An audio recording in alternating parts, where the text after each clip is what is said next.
เบ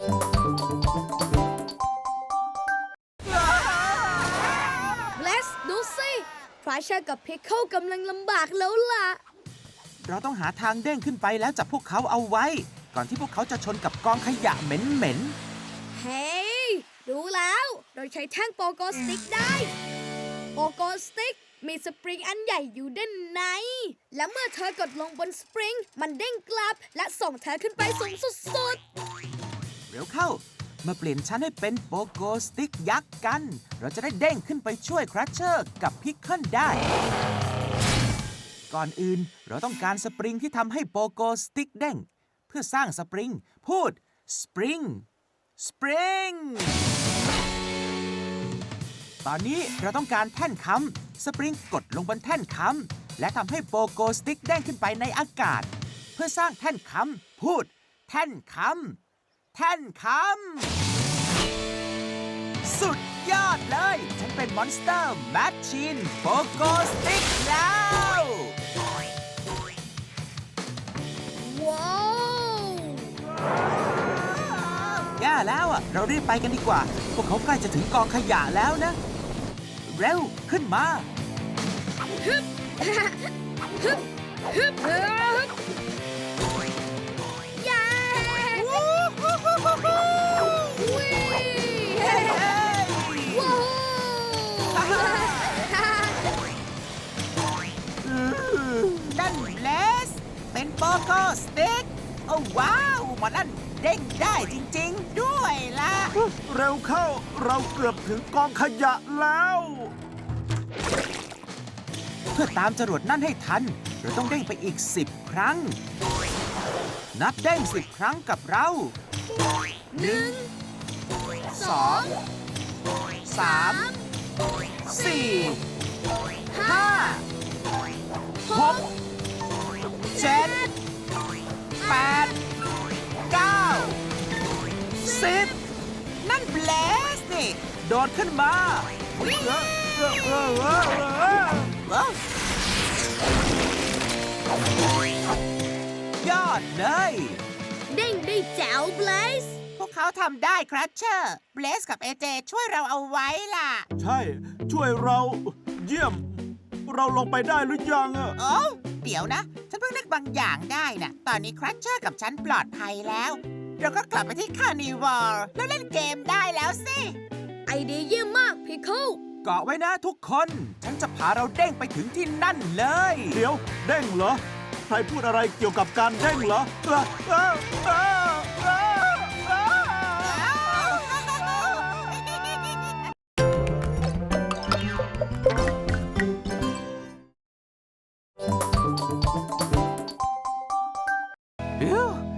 เกือบไปแล้วนะ เฮ้ย เสียงเหมือนมีใครกำลังจามนะ แต่มันไม่ใช่พวกเราอะใครจามอยู่เนี่ย ใช่ มันคือเพนกวิน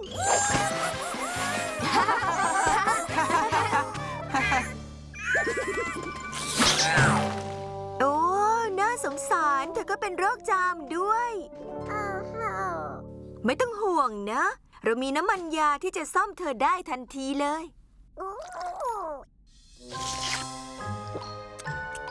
นี่ ตอนนี้รู้สึกยังไง เขาดีขึ้นแล้วนี่น้ำมันยาได้ผลอีกแล้วนะ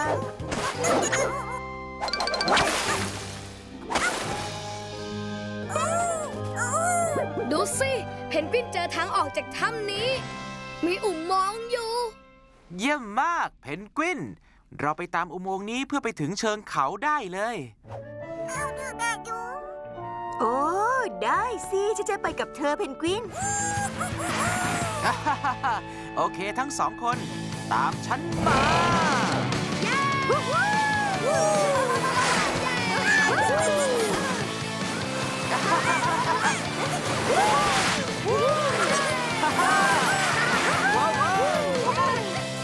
โอ้โอ้ระวังนะทุกคน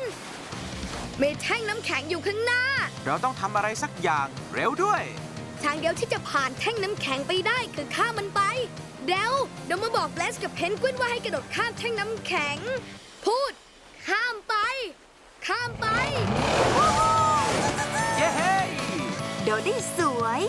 โอ้แย่แล้ว ข้างหน้ามีแท่งน้ำแข็งอีก และแท่งน้ำแข็งพวกนี้ห้อยลงมาจากเพดานถ้ำ เดี๋ยวต้องบอกเบลสกับเพนกวินว่าให้สไลด์ใต้แท่งน้ำแข็ง พูด ลอดมันไป ลอดมันไป เย้ ฮะเย้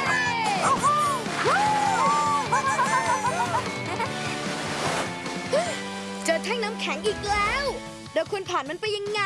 ข้ามมันไป หรือลอดมันไป ข้ามไป ใช่ เจอแท่งน้ำแข็งอีกแล้วเราควรผ่านมันไปยังไง โดดข้ามไป หรือลอดมันไป ลอดมันไปโดดเลย สุดท้าย เราควรข้ามไปหรือลอดมันไป ข้ามไปเย้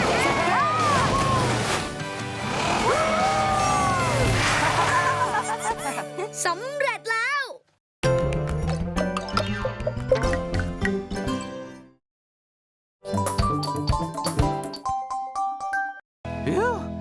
เกือบไปแล้วนะ เฮ้ย เสียงเหมือนมีใครกำลังจามนะ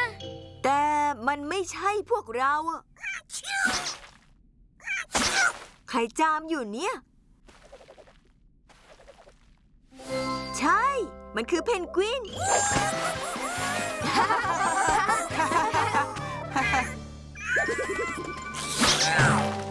โอ้ น่าสงสาร เธอก็เป็นโรคจามด้วย ไม่ต้องห่วงนะ เรามีน้ำมันยาที่จะซ่อมเธอได้ทันทีเลย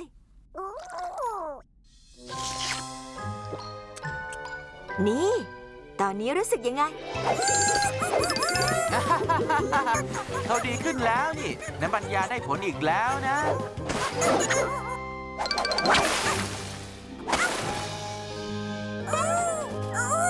ดูสิเพนกวินเจอทางออกจากถ้ำนี้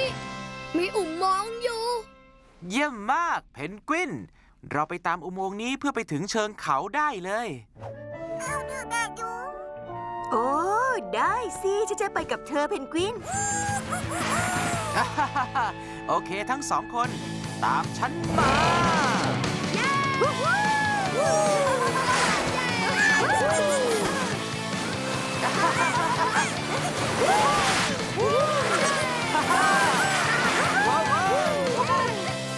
อ้โอ้ระวังนะทุกคน มีแท่งน้ำแข็งอยู่ข้างหน้า เราต้องทำอะไรสักอย่างเร็วด้วย ทางเดียวที่จะผ่านแท่งน้ำแข็งไปได้คือข้ามมันไป เดี๋ยวมาบอกเบลสกับเพนกวินว่าให้กระโดดข้ามแท่งน้ำแข็ง พูด ข้ามไป ข้ามไป เย้เฮ้ย โดดได้สวย โอ้แย่แล้ว ข้างหน้ามีแท่งน้ำแข็งอีก และแท่งน้ำแข็งพวกนี้ห้อยลงมาจากเพดานถ้ำ เดี๋ยวต้องบอกเบลสกับเพนกวินว่าให้สไลด์ใต้แท่งน้ำแข็ง พูด ลอดมันไป ลอดมันไป เย้ ฮะเย้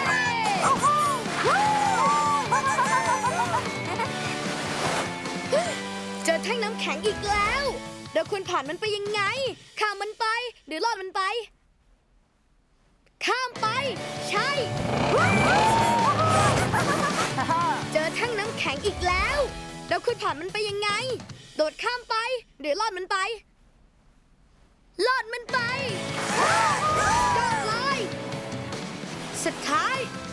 เราควรข้ามไปหรือลอดมันไป ข้ามไปอย่า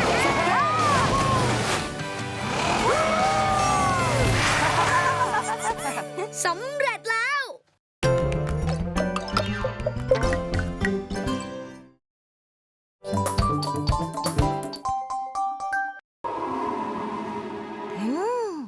หรืออาจจะได้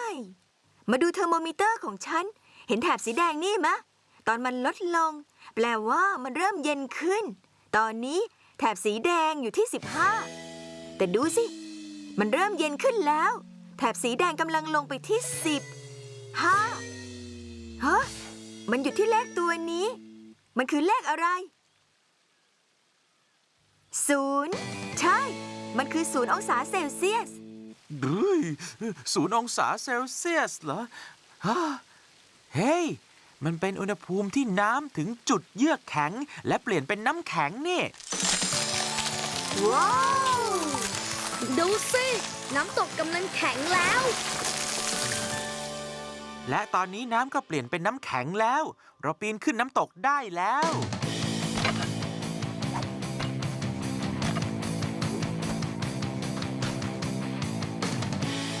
พร้อมนะ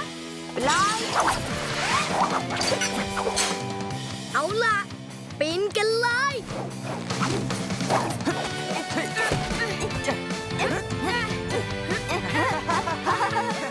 ว้าวให้ตายสิ แท่งน้ำแข็งเหนือ เอเจกำลังร้าวนะ ระวังเอเจ โอ้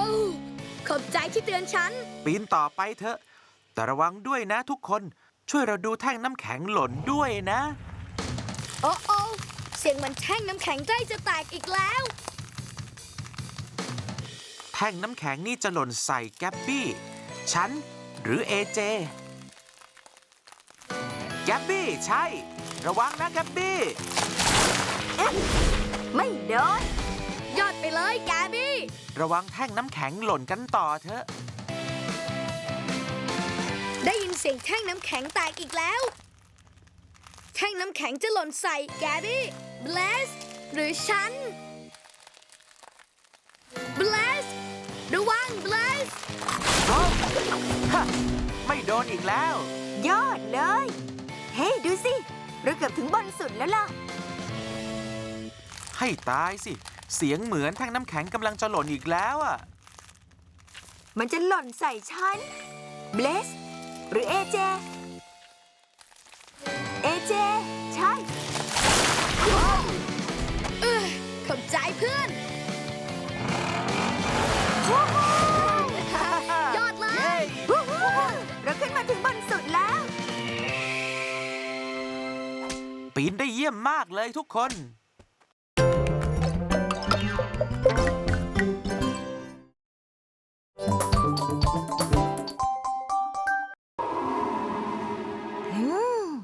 หรืออาจจะได้ มาดูเทอร์โมมิเตอร์ของฉัน เห็นแถบสีแดงนี่มะ ตอนมันลดลง แปลว่ามันเริ่มเย็นขึ้น ตอนนี้แถบสีแดงอยู่ที่ 15 แต่ดูสิ มันเริ่มเย็นขึ้นแล้ว แถบสีแดงกำลังลงไปที่ 10 5 ฮะ มันอยู่ที่เลขตัวนี้ มันคือเลขอะไร 0 ใช่ มันคือ0 องศาเซลเซียส 0 องศาเซลเซียสเหรอฮะเฮ้ย มันเป็นอุณหภูมิที่น้ำถึงจุดเยือกแข็งและเปลี่ยนเป็นน้ำแข็งนี่ ว้าว ดูสิ น้ำตกกำลังแข็งแล้ว และตอนนี้น้ำก็เปลี่ยนเป็นน้ำแข็งแล้ว เราปีนขึ้นน้ำตกได้แล้ว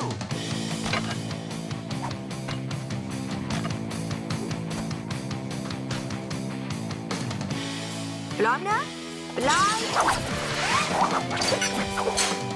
เอาล่ะ ปีนกันเลย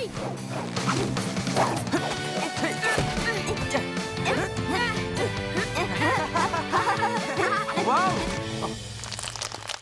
ให้ตายสิ แท่งน้ำแข็งเหนือ เอเจกำลังร้าวนะ ระวังเอเจ โอ้ขอบใจที่เตือนฉัน ปีนต่อไปเถอะ แต่ระวังด้วยนะทุกคน ช่วยเราดูแท่งน้ำแข็งหล่นด้วยนะ โอ้โอ้เสียงเหมันแท่งน้ำแข็งใกล้จะแตกอีกแล้ว แท่งน้ำแข็งนี่จะหล่นใส่แกบบี้ ฉัน หรือเอเจ แกบบี้ใช่ ระวังนะแกบบี้ ไม่โดน ยอดไปเลยแกบี้ ระวังแท่งน้ำแข็งหล่นกันต่อเถอะ ได้ยินเสียงแท่งน้ำแข็งแตกอีกแล้ว แท่งน้ำแข็งจะหล่นใส่แกบี้เบลสหรือฉันเบลสระวังเบลส ไม่โดนอีกแล้ว ยอดเลย เฮ้ยดูสิ เราเกือบถึงบนสุดแล้วล่ะ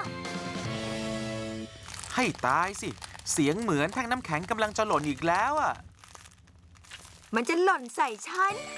เบลส หรือเอเจ เอเจ ใช่ ขอบใจเพื่อน ยอดเลย วู้ฮู้เราขึ้นมาถึงบนสุดแล้ว ปีนได้เยี่ยมมากเลยทุกคน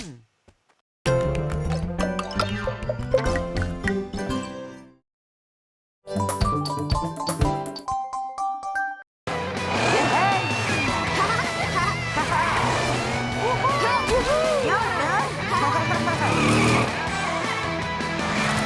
เฮ้ย ฉันเบลส และฉันเอเจ และฉัน แกบบี้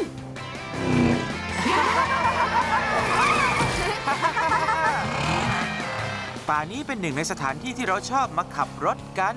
เตรียมตัวนะ นี่คือท่ากระโดด เฮ้ยเบลส ดูสิว่าตีลังกาได้ไหม ได้เลย อยากเห็นฉันตีลังกาหรือเปล่าล่ะ ตกลง เกาะไว้นะ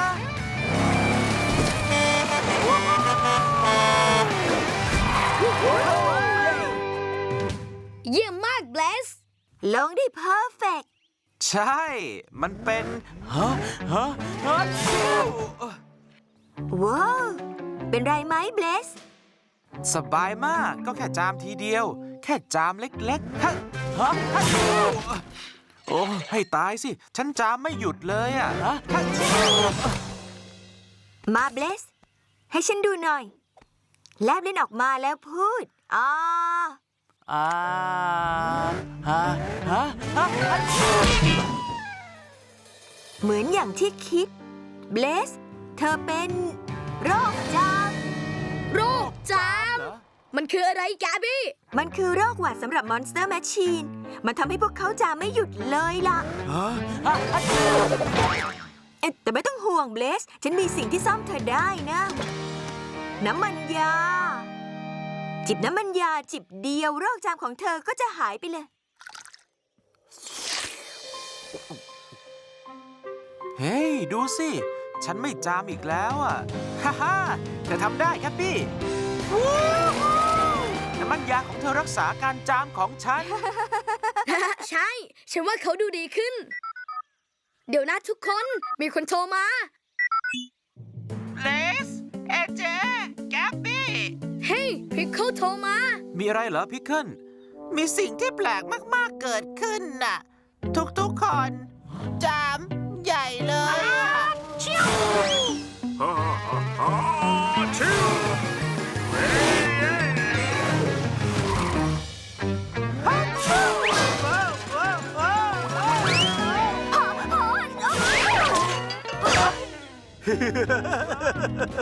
ดูนี่สิพิกเกิล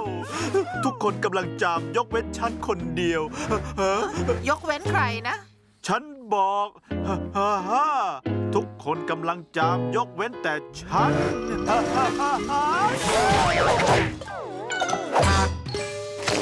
หายเร็ว ๆ นะ แย่แล้ว มอนสเตอร์แมชชีนเป็นโรคจามกันหมด เหมือนนายเลยเบลส เฮ้ยแกบบี้ น้ำมันยาของเธอกำจัดโรคจามของพวกนั้นได้ด้วยไหม ต้องได้อยู่แล้ว งั้นเร็วเข้า เอาน้ำมันยาไปให้เพื่อน ๆ เรากันดีกว่านะ งั้นรีบไปเถอะ เราอยู่ไกลจากมอนสเตอร์โดมเยอะเลย เอเจ ขอซิ่งๆหน่อย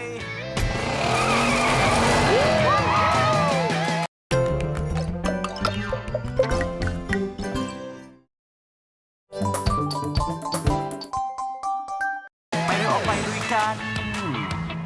เตรียมตัวขับกันให้มัน ไปกันเลย1 2 3 ไปเลย ไปเลย มาเร็วตามมาเด็กๆเรามาเหยียบเร่งสปีด1 2 3 ไปเลย ไปเลย1 2 3 4และในคันเร่งเหยียบให้มิด7 และ ไปเลย 8 ดูเหมือนเพื่อไปหาเพื่อนเราจะต้องปีนน้ำตกนี่ขึ้นไป แต่เบลส เราปีนน้ำไม่ได้นะ หรืออาจจะได้ มาดูเทอร์โมมิเตอร์ของฉัน ห็นแถบสีแดงนี่มะ ตอนมันลดลง แปลว่ามันเริ่มเย็นขึ้น ตอนนี้แถบสีแดงอยู่ที่ 15 แต่ดูสิ มันเริ่มเย็นขึ้นแล้ว แถบสีแดงกำลังลงไปที่ 10 5 ฮะ มันอยู่ที่เลขตัวนี้ มันคือเลขอะไร 0 ใช่ มันคือ0 องศาเซลเซียส เฮ้ย0 องศาเซลเซียสเหรอฮะเฮ้ย มันเป็นอุณหภูมิที่น้ำถึงจุดเยือกแข็ง และเปลี่ยนเป็นน้ำแข็งนี่ ว้าว ดูสิ น้ำตกกำลังแข็งแล้ว และตอนนี้น้ำก็เปลี่ยนเป็นน้ำแข็งแล้ว เราปีนขึ้นน้ำตกได้แล้ว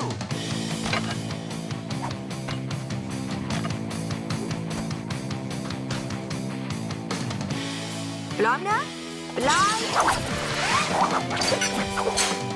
เอาล่ะ ปีนกันเลย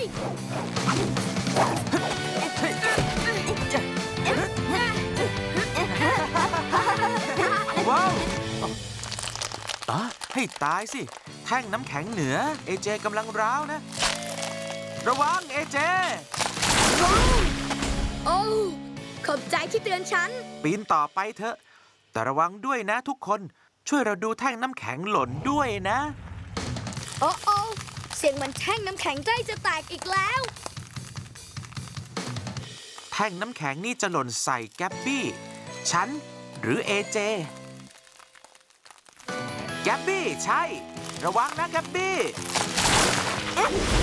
ไม่โดน ยอดไปเลยแกบี้ ระวังแท่งน้ำแข็งหล่นกันต่อเถอะ ได้ยินเสียงแท่งน้ำแข็งแตกอีกแล้ว แท่งน้ำแข็งจะหล่นใส่แกบี้เบลสหรือฉันเบลสระวังเบลส ฮะไม่โดนอีกแล้ว ยอดเลย เฮ้ยดูสิ เราเกือบถึงบนสุดแล้วล่ะ ให้ตายสิ เสียงเหมือนแท่งน้ำแข็งกำลังจะหล่นอีกแล้วอ่ะ มันจะหล่นใส่ฉันเบลสหรือเอเจ เอเจ ใช่ ขอบใจเพื่อน ยอดเลย วู้ฮู้เราขึ้นมาถึงบนสุดแล้ว ปีนได้เยี่ยมมากเลยทุกคน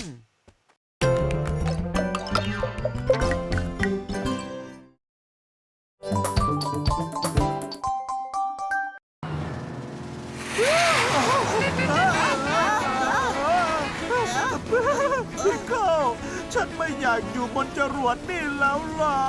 เฮ้ย มองในแง่ดีสิ เป็นเพราะจรวดนี่ เราถึงได้มาบินอยู่เหนือร้านพวกนี้ยังไงล่ะ โอ้ดู นั่นร้านสัตว์เลี้ยงนี่นา ร้านสัตว์เลี้ยงเหรอ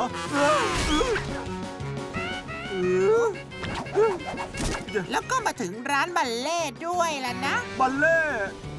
เฮ้ย โอ้แล้วก็ร้านกางเกงชั้นในล่ะ กางเกงในเหรอนี่มันแย่สุดๆเลย ฉันอยากจะลงไป ไม่ต้องห่วงครัชเชอร์ ฉันมั่นใจว่าต้องมีคนมาช่วยเราแน่ ไม่อยากเชื่อว่าฉันจะพูดแบบนี้ เย้เบลสมาช่วยแล้ว ใช่เบลสกับเอเจจะต้องช่วยเราแน่นอน ตราบใดที่ไม่มีอะไรมาขวางพวกเขานะว้าว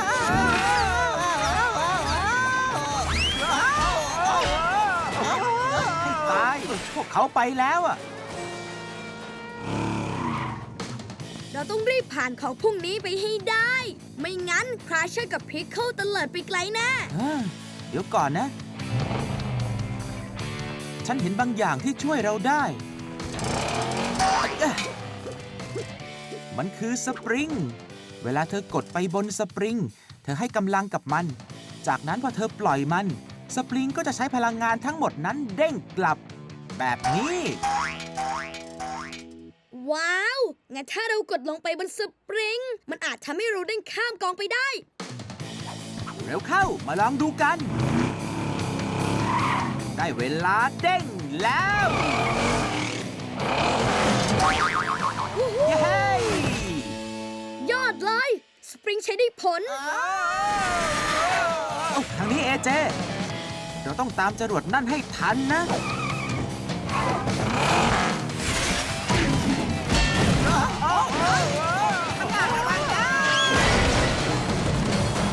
โอ้โอ้มีกองขยะอีกแล้ว ช่วยเราหาสปริงอีกอันหนึงเพื่อเด้งข้ามกองแรกนี้ไป เธอเห็นสปริงอยู่ตรงไหน ตรงนั้นใช่ไปกันเลย ว้าฮูสำเร็จแล้ว ทีนี้ดูซิว่าเราจะข้ามกองต่อไปได้ไหม เร็ว ช่วยเราหาสปริงอันใหม่กัน เธอเห็นสปริงอยู่ตรงไหน อยู่นั่นไงเฮ้ยเย้เฮ้ย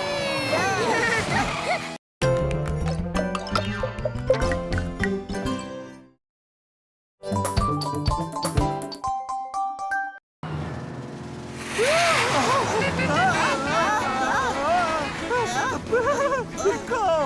ฉันไม่อยากอยู่บนจรวดนี่แล้วล่ะ เฮ้ย มองในแง่ดีสิ เป็นเพราะจรวดนี่เราถึงได้มาบินอยู่เหนือร้านพวกนี้ยังไงล่ะ โอ้ดู นั่นร้านสัตว์เลี้ยงนี่นา ร้านสัตว์เลี้ยงเหรอเ แล้วก็มาถึงร้านบัลเล่ต์ด้วยล่ะนะ บัลเล่ โอ้แล้วก็ร้านกางเกงชั้นในล่ะ กางเกงในเหรอนี่มันแย่สุดๆเลย ฉันอยากจะลงมา ไม่ต้องห่วงครัชเชอร์ ฉันมั่นใจว่าต้องมีคนมาช่วยเราแน่ ไม่อยากเชื่อว่าฉันจะพูดแบบนี้ เย้เบลสมาช่วยแล้ว ใช่เบลสกับเอเจจะต้องช่วยเราแน่นอน ตราบใดที่ไม่มีอะไรมาขวางพวกเขานะว้าว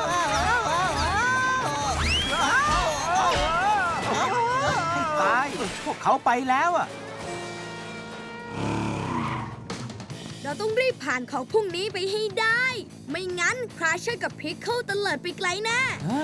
เดี๋ยวก่อนนะ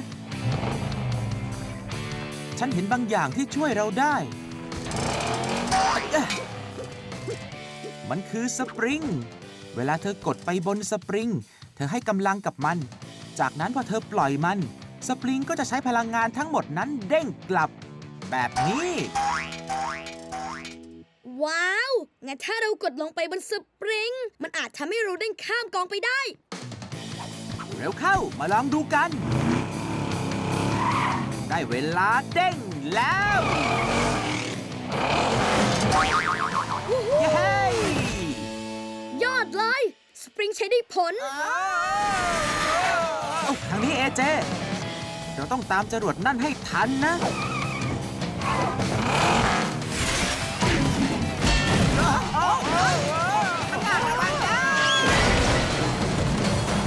โอ้โอ้มีกองขยะอีกแล้ว ช่วยเราหาสปริงอีกอันหนึงเพื่อเด้งข้ามกองแรกนี้ไป เธอเห็นสปริงอยู่ตรงไหน ตรงนั้นใช่ไปกันเลย ว้าฮูสำเร็จแล้ว ทีนี้ดูซิว่าเราจะข้ามกองต่อไปได้ไหม เร็ว ช่วยเราหาสปริงอันใหม่กัน เธอเห็นสปริงอยู่ตรงไหน อยู่นั่นไงเฮ้ยเย้เฮ้ย